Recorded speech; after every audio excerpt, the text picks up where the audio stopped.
Well, good afternoon and welcome to this CAFI webinar with the CEO of the British Columbia Financial Services Authority, Blair Morrison.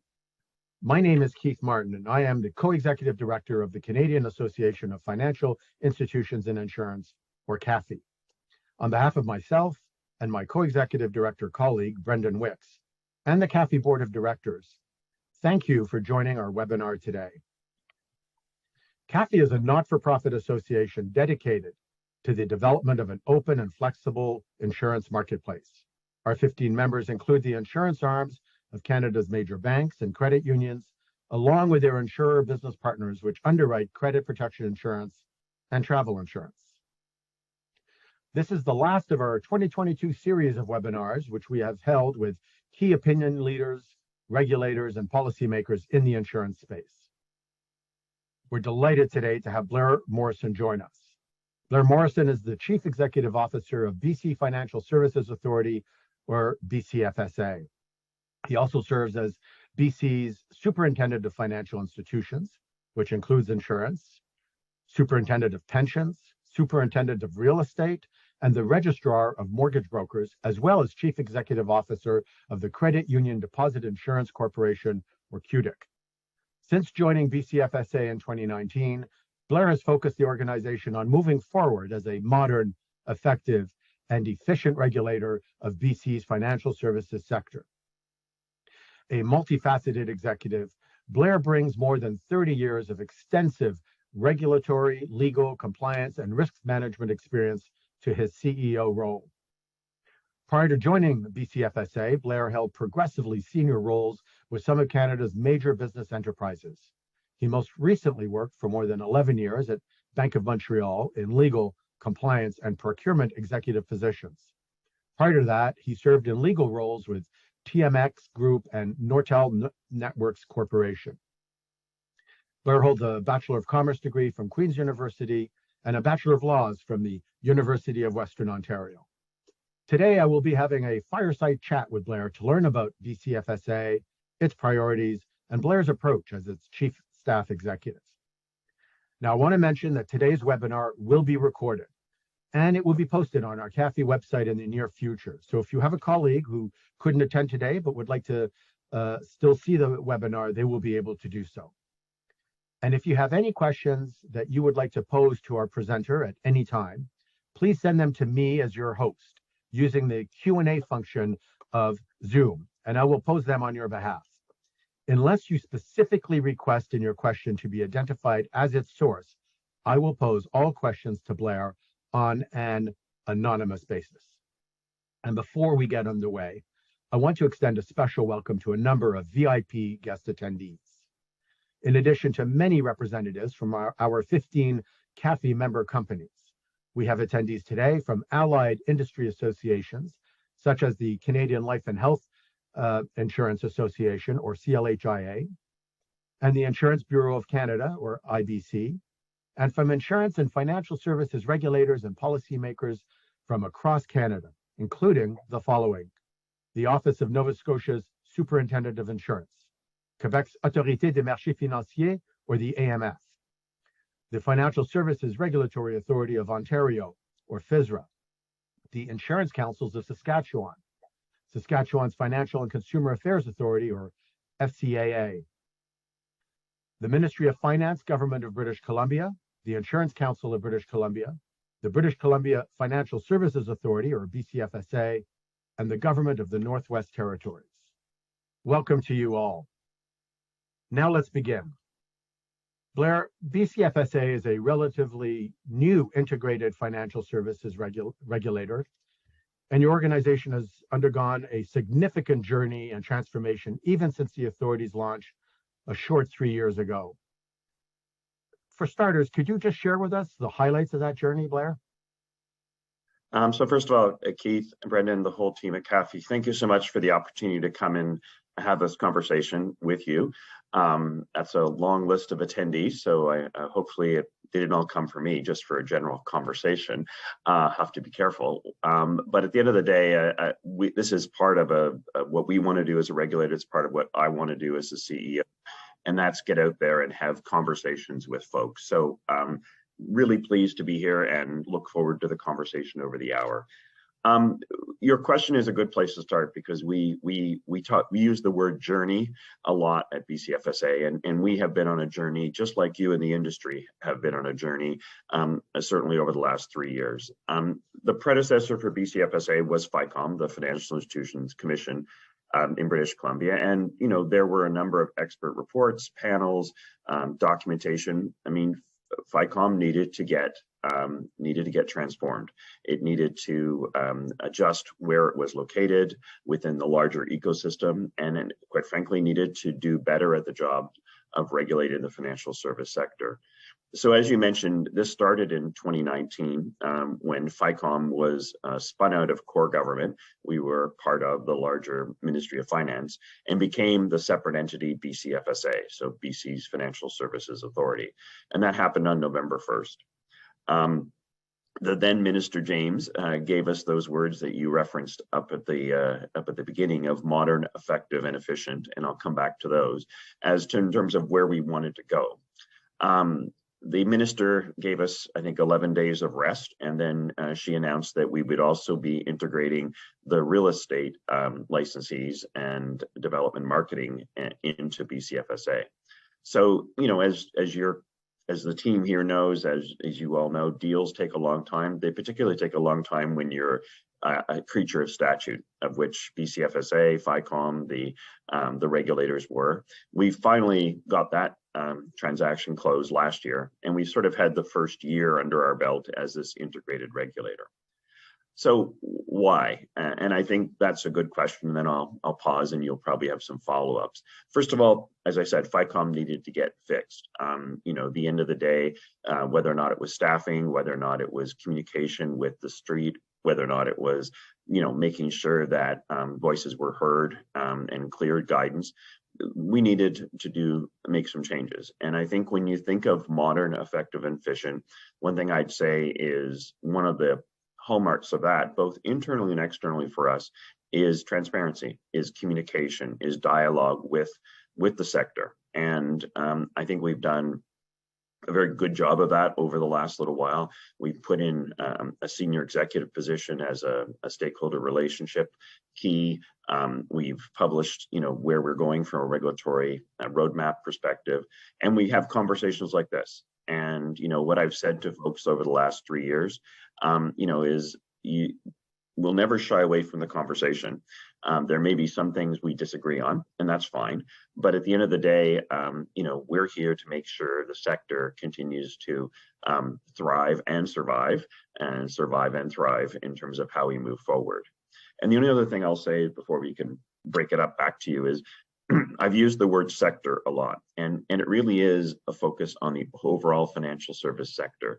And that sector under BCFSA's regulatory authority strives everything from credit unions, which are a big part of the financial services space in British Columbia, to insurance companies, trust companies, mortgage brokers, real estate licensees, deposit insurance. It is a significant swath in terms of authority, pensions as well. So not only is at the macro level, it's a very important side of the overall prosperity of the province, but for individual British Columbians, we talk about this being some of the most important decisions they make: buying a home, deciding when to retire, deciding when to take insurance in order to deal with risks. So it's an important sector, both from an overall macro perspective and also from a micro perspective in terms of day-to-day lives of British Columbians. Well, thanks, Blair. That's a very helpful start to our conversation. And I do want to echo that we certainly have observed how open your staff executives are to feedback from industry. We've really appreciated the willingness to meet with us, and not just informal ways, but to have the opportunity to have virtual meetings and have conversations and explore issues. And I think ultimately it leads to better regulation when the regulators and the industry try to understand each other and understand where they're coming from. So we recognize that at the end the regulator makes the decision, but we've really appreciated having the opportunity to be consulted and have input. So I definitely feel you've been successful in terms of that intention. Blair, when we did had a discussion to prepare for this webinar, one of the things that came up was that you're looking at a bit of a leadership transformation at BCFSA, and even a bit of a transformation in terms of the CEO role. And when we look at your responsibilities as the head of the organization, it is remarkable how many different very critical areas of the financial services sector you're responsible for, and obviously it's important to have support for that. So maybe you could just share with us how you're managing that, how you're looking to ensure that at the helm of the organization it's structured properly to allow you to have the support you need. And you were very kind in that large introduction when you noted all my titles, and it is a lot. And It is. I don't do all of those every single day, but I spend a lot of time on each of the overall segments that make up the sector.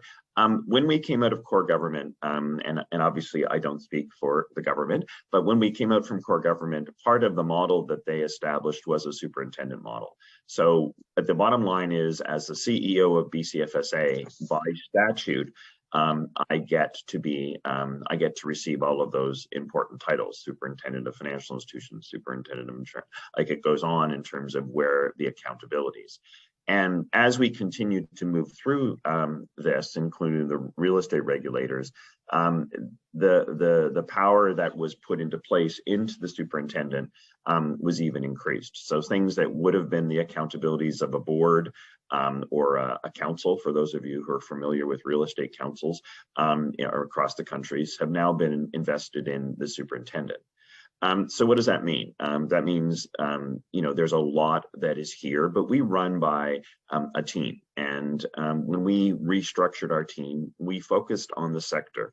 So if you look at our organizational structure, we don't have a silo that deals with simply credit unions, or a silo that deals with simply real estate. We're a functional model across. So when folks are on the call, talk to Chris Elgar, who is our Senior Vice President of Supervision, or Saskia Tolsman, who is our VP of Stakeholder Engagement. They are speaking to you with a sector-wide view, a functional view. And I think that's important because so many of the things we do here are interconnected. If I was to, as the superintendent of financial institutions, make a decision regarding real estate mortgage levels, that's going to have an impact on the licensees. If I'm going to deal with something in terms of the real estate space, insurance space, there are ripples and connections. So the magic sauce of BCFSA is connecting the dots.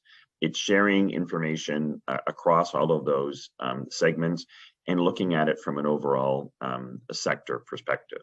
So that's sort of how we look at it. It is ultimately the decisions are mine, but we run it through as you well imagine, a delegated approach. I try to make sure that the right decisions are made at the right levels of the organization. And at the end of the day, it's worked out very well in terms of the conversation and the dialogue. And the organization itself, both internally and externally to what you see as we face the sector, has gone under a pretty large transformation over the last couple of years. And before I dig into that a little bit more, just in terms of scoping, how many employees are there at BCFSA? And your offices, I would imagine, are both in Victoria and Vancouver? Yeah, so we, like everyone, we pivoted during COVID, and we were lucky, or a little bit more prepared, because even before COVID, we were a laptop organization. Everyone had a laptop. We still had the majority of people come into the office, but fundamentally, the whole concept of working outside the office wasn't completely foreign, but having 100% of the people work outside the office was certainly foreign. So right now there's about 350 people, team members. The budget comes from fees from the sector, and that's about $60 million when you look at it. And we have a location, a permanent location in Vancouver. In Victoria, we do have, I think, almost 25 members now, but we will find a spot for them to land. We are a hybrid model. The bottom line is, one of the things that this organization showed me and the team members was a tremendous amount of resiliency and agility during COVID. our productivity went up. So, I'm all for trying to put our people in a position to succeed. So we do have, days where we ask you to come into the office, but it's very much related to the people leader and their team members. And the vast majority of our teams our majority of their time are spent outside of the office, working from home or other locations, and that's just fine. The end of the day, it's how productive, why are you coming into the office is a better question than thou shall be in the office. So that's sort of the approach in terms of how we're dealing with internal and the new way of working. That's very helpful. Who would have thought 3 years ago that a majority of people in government and financial services industry would be working from home? It really is remarkable how fast things can change when it has to. Yeah, I mean, all of you are part of larger organizations, and going through any transformation, culture is a problem, right? Or a culture is an area of focus. How do you build culture? And I think COVID allowed us to build a culture. During COVID, we established a new set of values, a new set of corporate values, and we did that virtually during COVID. But also how we approach COVID, like so many of you, we said, what's the health of our employees? How are we going to ensure safety and healthiness of our employees, their families, and their communities? And, as that being the primary focus, that was a way that we started to ground our own culture. And, it is hard to do virtually, but fundamentally, COVID, other scenarios, how we look at it, how we combine, and how we reach out to folks to have conversations, that's been a big part of the culture going forward. So you look at the making sure our employees are safe, making sure that we're having the necessary conversations, making sure that we're communicating with the sector, making sure that we're connecting the dots, being a knowledge-based regulator. All of that actually it's actually been strengthened during the COVID period. So, as I've said, the team members have been incredibly productive. So we're pretty happy with where we are right now. Well, that's excellent. That's very interesting as well. Blair, I want to talk to you about a couple of things that are near and dear to the hearts of our members. Yep. And they're about the principles that regulatory bodies use. And so one of the key issues that we emphasize in our communications, formal and informal, with regulators is our belief that a principles-based regulatory approach is going to lead to better results than a prescriptive approach. Yep. The concept here is that industry is the one that is frontline with the customers. The regulator has a responsibility for consumer protection and for letting industry know what its expectations are. But if it gets into the nitty-gritty of how to do that, it can lead to inefficiencies and suboptimal results. So we very much believe in that sort of evidence-based, principles-based regulatory approach. And I was wanting to ask you for your thoughts, because you definitely have significant powers at BCFSA, and we would like to hear your sort of philosophy in terms of how you think the optimal approach is to regulation. And it's an ongoing conversation. I've spent most of my career in your seats as opposed to the seat of the regulator. So it is a conversation that I've experienced on both sides. Let me take a step back, and then I'll dive a little bit deeper into principles versus prescriptive and rules. Thank you. As we try to think about what our job is as a regulator, we've been crystallizing on we need to ensure, generate confidence in the sector. And confidence in the sector, like ours, like yours, is drives money, brings business, brings value. And we do that through a focus on the safety and soundness of the sector and its participants, and also consumer protection. So, when you have confidence in a sector, the person across the table who is selling you a product, you want to make sure that person is licensed. You want to make sure that person has the necessary information.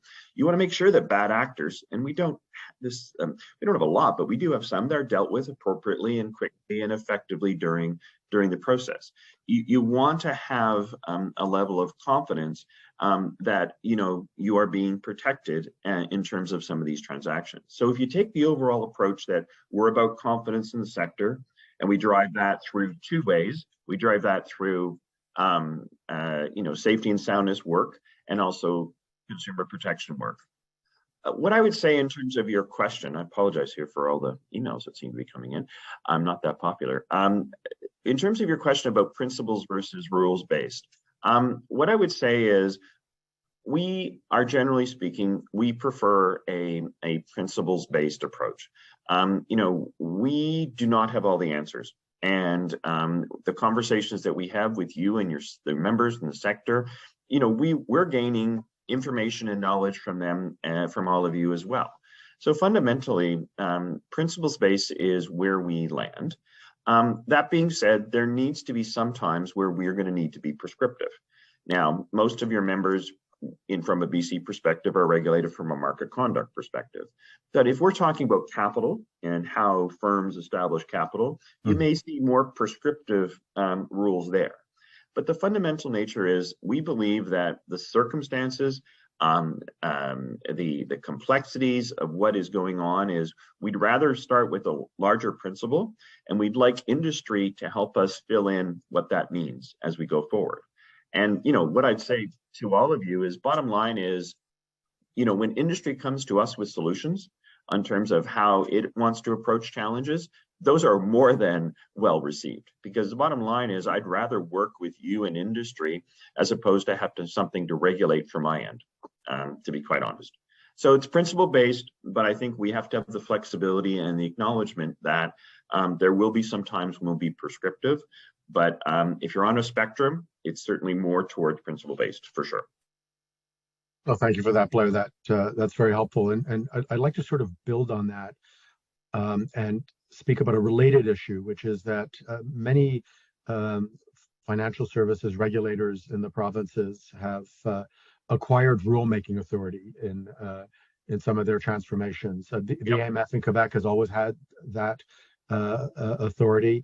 FSRA in Ontario has recently, somewhat recently, acquired that rulemaking authority and has published rules, and BCFSA has rulemaking authority. Right. So I'd like to ask you, sort of building on your excellent answer a few moments ago about that specific power and about where you see it being used, when you think a rule should be used, and when instead guidance should be used. Yeah, so that's a really good point in terms of the evolution in terms of best practices. And I know everybody rolls their eyes when someone says best practices, but the bottom line is a regulator in terms of this environment, most regulators have rulemaking authority. And you're quite accurate to say BCFSA did not have that with respect to the old FICOM accountability. That was something that simply just came in the 2019 period. We also brought real estate, as I mentioned earlier on, and very interesting, that rulemaking authority could be done by simply the superintendent simply making a rule without really much consultation. The rulemaking process that BCFSA has is subject to is a very transparent one, first of all. We follow a process, required to follow a process, where we engage in consultations, where we will be telling you what the rule will be. We have to first go to our Minister of Finance and get a general consensus that it's okay to proceed, consultation, dialogue, a publication of where we ultimately come out. And ultimately, our rule is sanctioned or approved by the minister themselves. So, I'd say the concern I would have from some of your members is that this is going to be, a regulator that may just be out of touch, out of control in terms of the amount of rules and approaches they make. That's not what we're looking for here. It is a very transparent process. It is one that the government has laid out and in statute in terms of how we approach this. And there are a number of checks and balances, if I can give people some comfort, which includes not only the minister, but our board of directors, but it also involves a consultation. Now, there is some quote unquote emergency powers, but fundamentally they still have that, quickly look back and what have you done and why is that valuable? So much like some of your members would have who've seen rulemaking authority, there will be consultation papers, there will be dialogue, there will be summaries of the comments we've had, there'll be the reactions that we have made. BCFSA did make its first rules this year, but they related to the real estate space. Mm-hmm.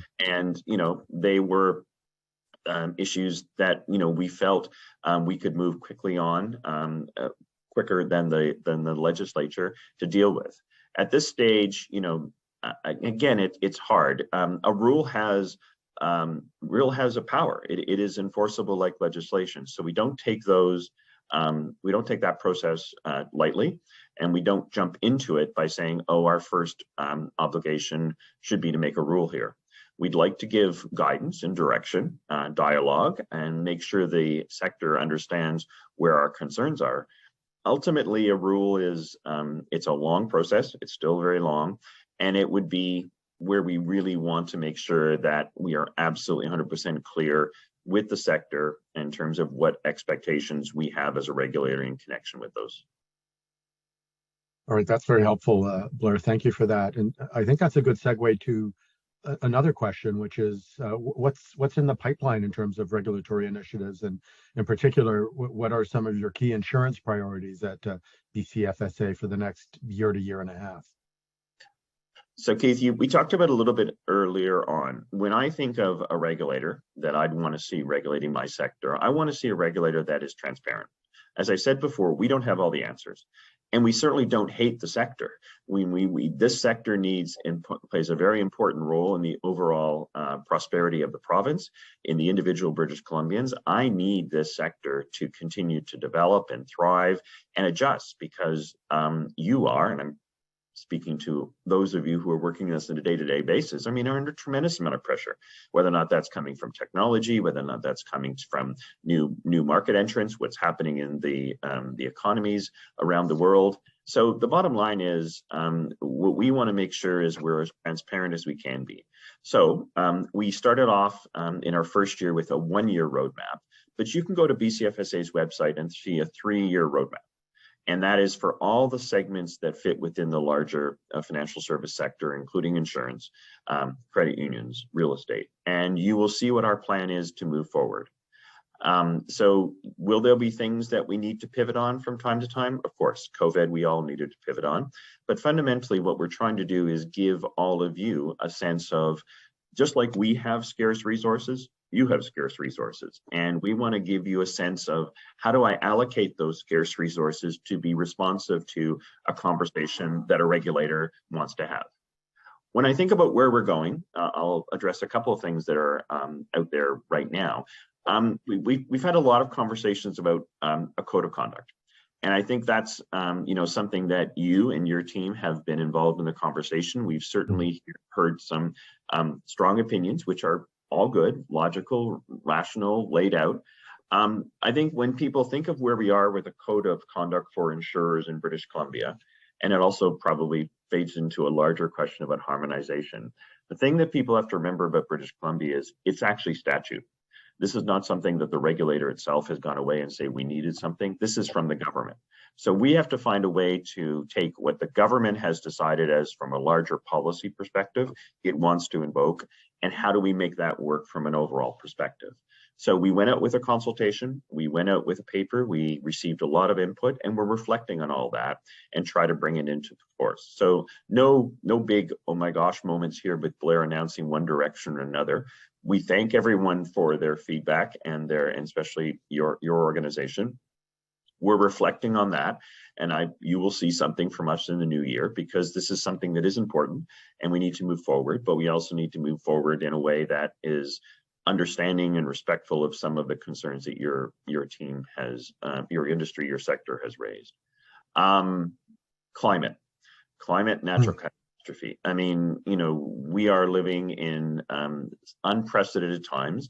For those of us from British Columbia, 2 years ago, it was not only flood, it was fire, it was heat domes, it was snow. It is an issue for British Columbia. So we currently right now are looking at that internally. We will be providing some, conversation, open discussion in terms of where we think the industry, the sector needs to go.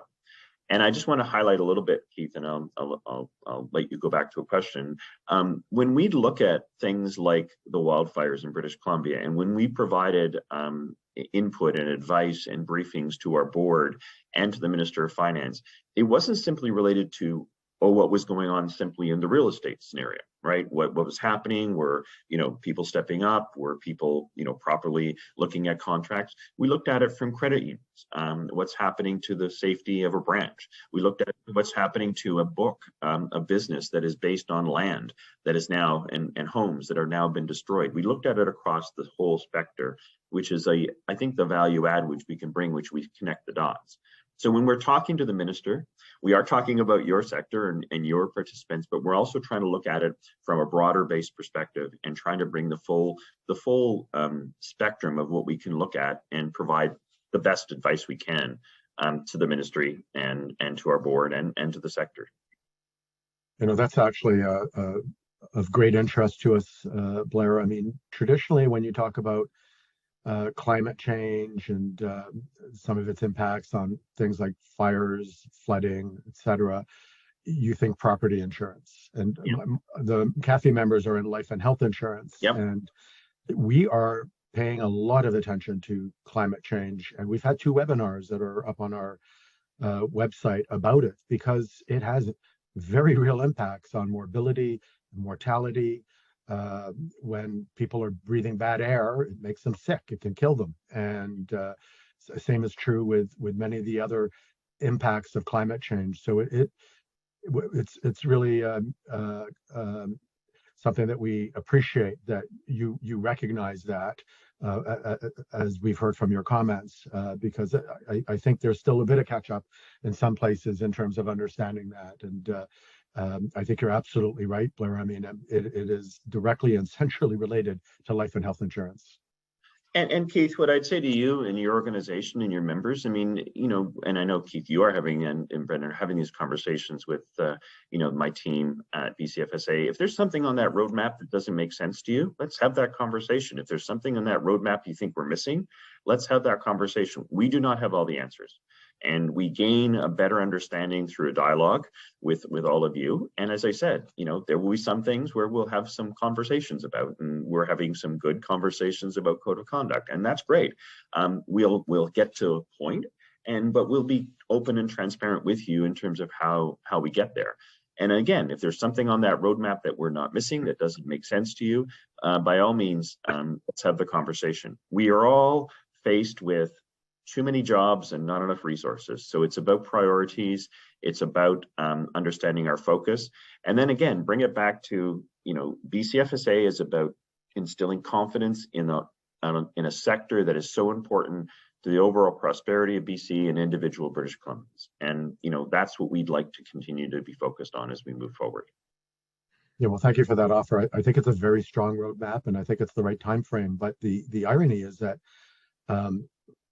2 to 3 years looking out that far is there's so many things that we can't predict, as we've seen from how the world has changed in the last 3 years. So I think that's the only area where we might at some point have feedback, and it's probably feedback that you would have sort of come to the same conclusion on your own. It's just relating to the circumstances that are changing, and we don't know how, but we know they will. We know they will over the next 2 years. We absolutely 100% agree. If you look at that first year, we're a little bit more directed, and this is Q1, this is Q2, this is Q3. The later years are there, and they're obviously, when the regulator acts, makes a decision or imposes something, we also took feedback from the sector that you need time to implement, right? We just can't say, oh, we're done, and on to the next thing, when we've asked the sector to adjust and make changes. So we've also tried to work the concept of, yes, there'll be a consultation. Yes, there'll be conversations. Yes, there'll be a decision.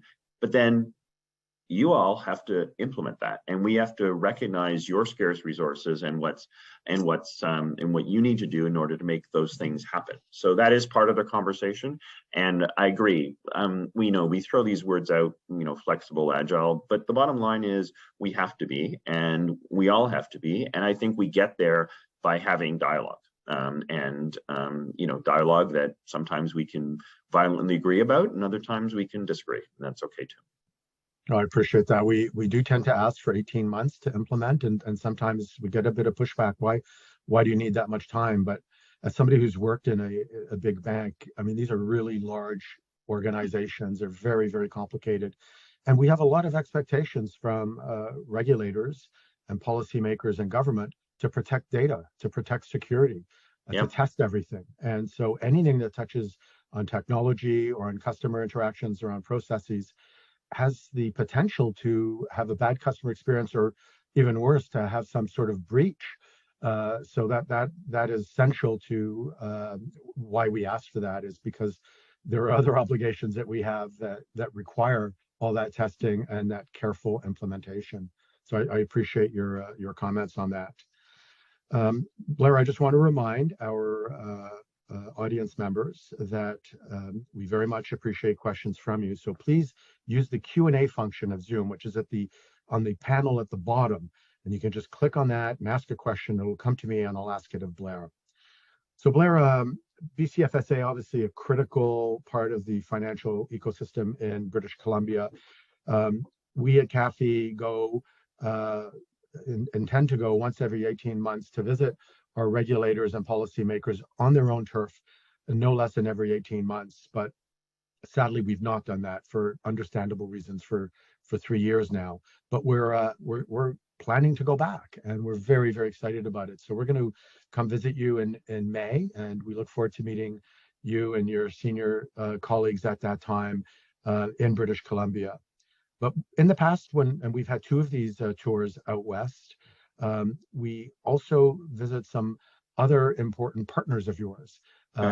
Your government officials, the Ministry of Finance, we've met with, especially in terms of the 10-year review. We've had some very productive conversations with some of their executives, and the Insurance Council of British Columbia, whose team we know well and we've had many productive interactions with. And I know that they're looking at a restricted insurance agent licensing approach, and we've been in discussions with them about that and our recommendations based on the experience we've had with other jurisdictions that have done that, like Manitoba, Saskatchewan, and Alberta. So what I wanted to ask you is, in terms of those 2 other organizations, can you speak about the collegial relationships you have and how you interact with them, with respect to insurance and financial services regulation? Because I know that you definitely have conversations and coordination with them, which is very important. We'd just like to hear about that a little bit. So absolutely. So I can speak to British Columbia, but just let me take a step back in terms of your members' national view and your national view as an organization. We believe, as you do, that having conversations with regulators and parties across the country is incredibly important. There's lots of learnings and lots of developments. So just from my perspective, when we talked about this new role that the CEO of the BCFSA should be doing, there's all these powers, but there's also, with that, accountabilities and responsibilities. So what the team has done over the last little while, and COVID, accelerated this, we are talking to the Bank of Canada. We are talking to the Federal Ministry of Finance. We're talking to FCAC. We're talking to OSFI. We're talking to regulators in a number of provinces. The issues that you and your members are hearing about and talking about, we are engaged. And we are very much supportive of the national associations of regulators, and we play, a very important role in those. So from our perspective, those kinds of conversations, we welcome you to British Columbia. We also know that we're going to come visit you, because at the end of the day, those kinds of dialogues and conversations we are 100% supportive of. And your members should know that we are talking about these issues, not simply just with the BC only lens, but also with the other provinces and where we're seeing. And we have great productive conversations with the Bank of Canada, Minister of Finance, all the regulators at the federal level, and the provincial players as well. In terms of BC, we are an independent crown, but we obviously are part of a larger government ecosystem. The Minister of Finance, delivers us a mandate letter, and sets out priorities, and also from a conversation also engages us on an ongoing basis. So I would say our relationship with the Minister of Finance, and I'm on my second one. I started with Minister James, and now I'm with Mr. Robinson, has been excellent. They are looking for us to be successful. I think we can do things that can support their overall and help them better understand. Your members may recall, back in 2019, 2020, Strata Insurance and the issues associated with Strata. The government at that time instructed us to go out and do a study, using our powers as a regulator to look at data and gain data. And that's an issue that is still with us today, a little bit less magnitude. But the report that we did became sort of the book of record that everyone could look to and engage and move forward on. So, and then this past year, from a real estate perspective, you may have heard that the government is putting into a home buyer's protection rescission period, so-called cooling off period. Again, the government made a policy decision on what they wanted to do. That was their call, and then they asked us to go and do some work, do some due diligence, talk to the street, figure out how we could best implement their policy. So, I mean, every regulator has a little different mix of accountabilities. You've shared with me, and we're sharing with your members here how broad BCFSA's is. But at the end of the day, I think we have a very good relationship. We meet with the minister at least once a quarter with my chair. Great relationships with the deputy minister and the team there. They have their roles, and we respect that. We have our roles, and fundamentally, the conversation is one that's ongoing, and I think very, very valuable. In terms of the Insurance Council, the same thing. I mean, at the end of the day, they are under the larger umbrella of BCFSA, but they operate in a very specific technical, specific side of the segment. I speak to them formally at least once or twice a year, either at their strategy session or at their board meetings. The team does engage across on issues when we are looking at insurance issues in the province. So again, I would say very good relationships with the Ministry of Finance and the Insurance Council, and necessary. I mean, we can agree and disagree on some things, just like the sector and a regulator can. We all know our roles. We respect the roles of those two entities. Obviously, the government is elected by the people. I mean, they are put into power with a mandate of the people, and we subject ourselves over to that. So I'd say ongoing good conversations. I think respectful of rules. And sometimes the government goes in a way that maybe I wouldn't go, but that's their job, that's their obligation, that's what their power is, and I support that and do my best to support them. Excellent. Blair, I'd like to shift gears a little bit and talk about something that's been a significant transformation in the industry, not just insurance, but financial services more generally, and that's digitalization. Right. We've done quite a bit of work on this, had a couple of studies on it that are up on our website as well. And definitely consumers are telling us that they want to have everything that they do physically available digitally, but they still want the physical access to remain, because they like meeting. They like meeting face to face, and so it's that sort of requirement to offer all the channels in an equally seamless way. Customers definitely say that they want the digital experience to be as good as the physical one, so they want the decisions to be supported, explained. They don't like it when they change channels and they have to sort of repeat all their information. So all these things are members have taken to heart and have been working for years, especially since COVID, but before that, and are continuing to invest very heavily in meeting these customer demands and expectations. I wanted to start off by asking you about this move to digital, and what opportunities and what challenges does it offer to you as a regulator, and what are some of your thoughts about some of the implications from a regulatory perspective? And then after we've heard from you on that, I'm gonna ask you a follow-up on RegTech or regulatory apps. Let me start with the general transformation, Blair, and your thoughts on it. All right, well, I'm gonna one up your prior question by go one step back.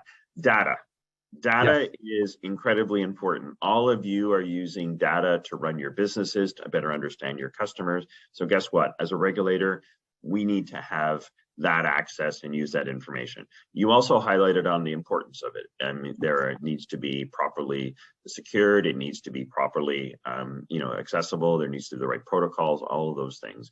But just like you and your businesses are increasing the use of data, so will the regulators. So, because we need to be modern, effective, efficient, and that's got to be knowledge based. That's got to be taking that data, turning it into information and knowledge. So, in terms of the conversations that we all have as sector and regulator, or as overall part of the financial service sector, I think you and your members should plan for more sharing of data as opposed to less. And again, I'm a simple guy. You're using it to understand your clients. I need it to understand regulation and what is happening. So we're all on the same journey like that. In terms of customers, and I'm one of them, and I also have 3 kids in my 20s. Yeah, they look at their phone before they get out of bed in the morning. Right? I mean, they want everything there, and that's a challenge. And it's a challenge on a number of things. You mentioned, having the digital experience, but also having a physical, a connection. And there's been so much written over the number of years about the history of bank branches. Like, what's that look like in the future with all this technology? And you're quite right. They are not disappearing, but they certainly are evolving in terms of what kind of experience you can get at a bank branch and at an insurance branch or the same. As a regulator, we are about risk. I mean, and it's trite to say, but I think part of the challenge sometimes when you harken back to that conversation about principles-based versus prescriptive, it is fundamentally, what is the risk and how are we trying to address it? And, you said it earlier, the risk of leaks, the risk of information being used by inappropriate parties. How does that all get protected as you all are facing challenges not only from traditional competitors, but also competitors? So I would say cybersecurity issues as we grow, I think remain, at the top of our list. We're not trying to hold the industry back. We're trying to make sure that we are in step with the industry so we can better understand, what's going on and how you are protecting your customers. Because we all know that a breach, sure, affects the large ecosystem, but a breach that impacts a customer, a company, an insurance company, is that gets tagged for a long number of years. Mm-hmm. And we understand the reputational risks associated with that. So I'd say, we're looking at it from a cyber security risk. We're looking at it in terms of competitors. I mean, we always have conversations about, is that border really real? Or are people operating in British Columbia through different means that we aren't being able to access through technology or other things? So we're also looking at it from an even playing field. We're trying to look at it from an industry that we know is going to need to adapt and grow. I mean, the service that you and your members provide is valuable. We want that. And there are, as I've said, I think we're all kind of tired of having once in 100-year events happen in our career. I think I'm at number 5. But at the end of the day, the challenges that your sector, that your companies are facing are real, and we hear it. So I'd say more on data. It's not going away.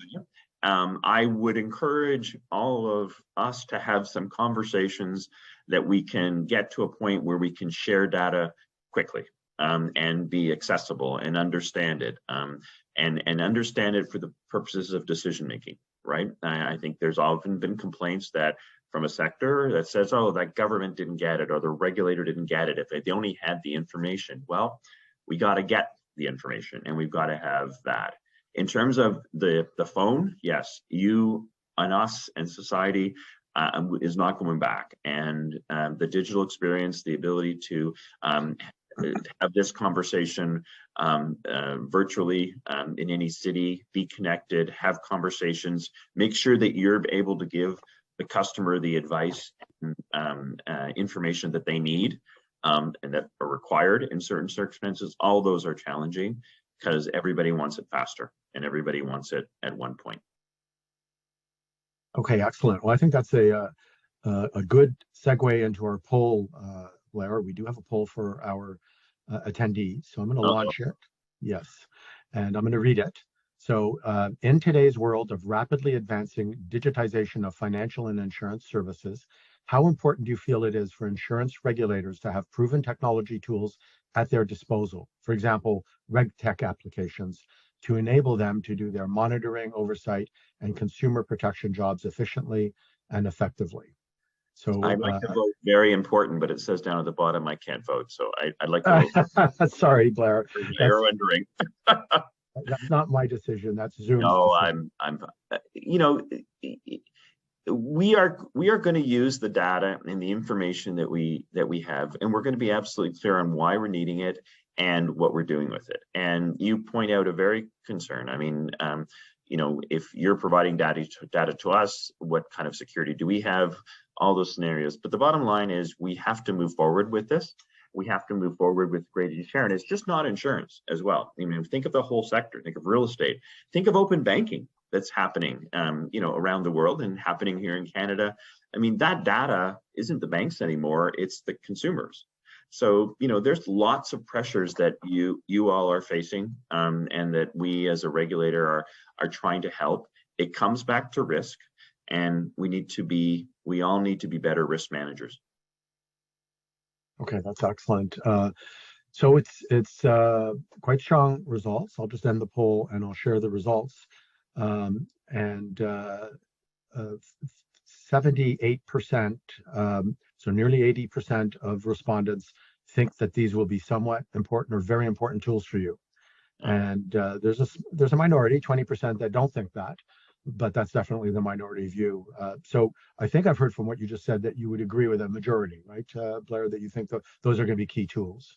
Yeah, I mean, and I don't need to have the names of the two people that said somewhat important, but the dialogue is important, right? At the end of the day, you're using data to run your businesses, to understand your customers. We're trying to regulate a sector that is moving increasingly to do that. We need the data.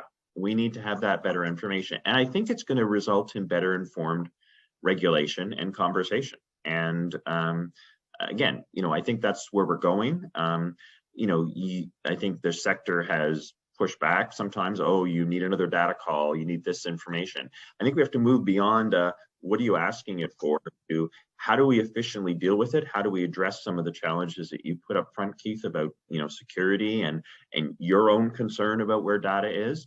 Because that's where the world is. And I don't think we can be modern, efficient, effective unless we become more of a data knowledge-based regulator and use that. I don't think, I'm a person who believes in AI as a supplement to individual knowledge and creativity. We want to use artificial learning, artificial intelligence. We want to use machine learning. We want to use all those things to better assist our smart people to do their jobs. And that's what we're talking about when we use data. Yeah, no, I think our members would feel very comfortable with the concept of sharing appropriate data. I think where there might be concerns raised is to the point you raised earlier about the importance of CCIR and CISRO and trying to do things in a harmonized fashion. With data, it's the same issue that sometimes we get multiple requests for the same data, where if it was done, in a national way, and the CCIR does do that through an annual survey on market conduct, and we applaud that. That's a sort of initiative that allows you to get what you need, but avoids the inefficiency of doing it 10 times or 13 times. And I know we're coming out of time, but you mentioned the harmonization word. So 30 seconds on harmonization. Please, yeah. We believe in harmonization. We believe, but the challenges around harmonization aren't just Canadian.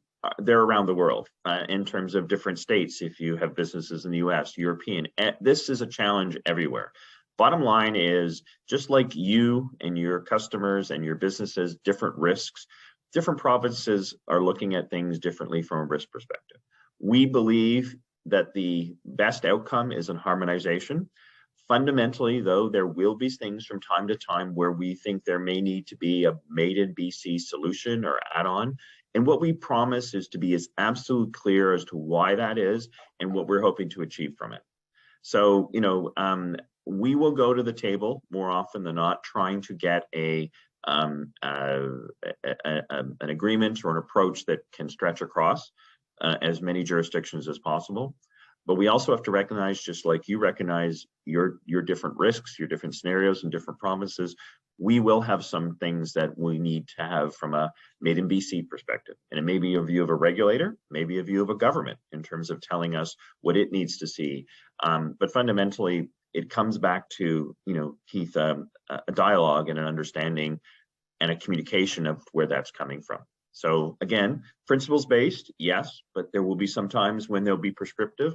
Harmonization, yeah, we get it. We want this industry to not only survive, but thrive, and we understand the complexity, but there also will be some things that we'll need to have a conversation about because of a BC only issue or BC concern. And we'll talk about that, and we'll be clear on why we're asking, I think is the bottom line answer. Well, I appreciate that. That certainly sounds very reasonable to my ears. Blair, I want to end off where we started. We do have a few more minutes, and that's about employees. We do have a question from the audience, and it's about work-life balance. And essentially, it's suggesting that the hybrid work model can lead to longer hours, can increase productivity, but it can mean you're never turned off, right? Never shut off. And so the question is about how you're dealing with that at BCFSA in terms of employee engagement and mental well-being. We have explored that issue as well in some of our webinars, and we've certainly heard loud and clear, and it's evidence-based, that anxiety, depression, feeling burnt out, feeling that you can't cope or keep up has increased significantly over these past 3 years. And so on that issue of mental well-being, Blair, can you tell us about how, as the head of your organization, you're trying to manage that for your employees? Yeah, and the short answer is yes. What a great question. Real challenges, real issues that we need to address. So the ability to shut down, we do try to encourage our folks to shut it down. And when we're seeing spikes of work or emails that are coming at different times when we'd otherwise not expect them, assuming they're not using the special function to send them out later, we're trying to be responsive. You're demanding more of us as a regulator of the industry, so we have to accelerate. But we do talk about mental health as a concern. We have like most of the organizations that you work with and that part of your organization have significant health and benefits. We make sure that our employees know about that. We do have a conversation about it, and it's important to us. And as I said, one of the things that we did do when we established the new organization is talked about our values and talked about what's important, and growth as individuals, as employees, giving back to our communities. We created our own little focus in terms of all year long we do a bit of volunteerism, we do a little bit of money contributions, we do goods and services with respect to holiday hampers. We are trying to reflect a set of values that people want to come to work to BCFSA with, not only in terms of the service to the province, but also consistent with their own internal values. How do we do it? It comes back to, we talk about it. It's not a subject that you want to shy away from. You want to make sure that there are necessary protections and opportunities for people to reach out and get support. And again, you never stop talking about it. And you make sure that it's you are checking in with your people. What they said, we all worked through COVID round one. I don't know what round we're on now, but when you're not hearing from your employees, that's probably worse. Like, you want to make sure that you're reaching out and seeing them. And all of us had different experiences during COVID, and we were all impacted differently by it. This generation has done such a great job, much better than mine, in terms of bringing these conversations to the forefront. And as a leader of an organization, I want to be as authentic and as passionate about that.